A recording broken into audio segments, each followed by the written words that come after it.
And నా dialogue నువ్వు అనిస్తావు నాకు ఇందాక నేషనల్ క్రష్ నా క్రష్ కూడా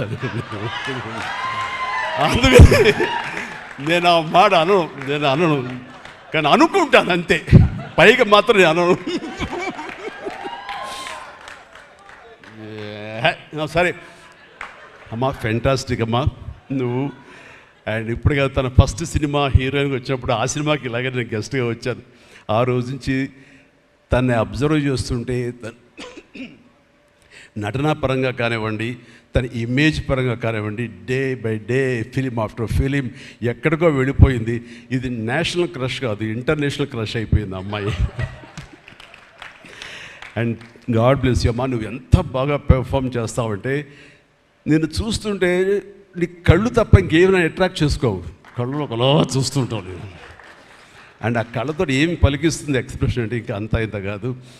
అండ్ ఈ సినిమాలో ఎంత నిడివి ఉంది, ఎంత లెంగ్త్ ఉంది క్యారెక్టర్ అనే దానికంటే ఎంత ఇంటెన్సిటీ ఉంది అంటే అందులో మాత్రం చూపించగలిగింది ప్రతిదీ.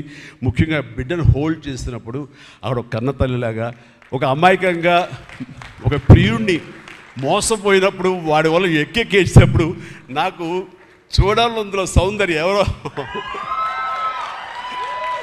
సౌందర్య వచ్చేసి అప్పారావు వస్తాడు ఇంకా అడుగుసం వెయిట్ చేస్తానంటే పిచ్చమొహం అన్నట్టు ఫీలింగ్ వచ్చింది. అంత అమాయకురాలాగా ఉంది. అది మళ్ళీ ఇందులో కనిపించింది నాకు, ఆ సౌందర్య కనిపించింది ఆ క్యారెక్టర్ చేయటంలో. You done fantastic job. ఆ తర్వాత సీరియస్నెస్గా పెంచుకుంటూ, ఆ తర్వాత దేవాకి సపోర్ట్గా ఉంటూ అండ్ దేవాన్ని ఓన్ చేసుకునే విధంలో మాత్రం నీ ట్రాన్స్ఫర్మేషన్ కానీ నీ characterisation well designed and well performed. Fantastic అమ్మా, ఫెంటాస్టిక్. అండ్ ఇంకా మిగతా క్యారెక్టర్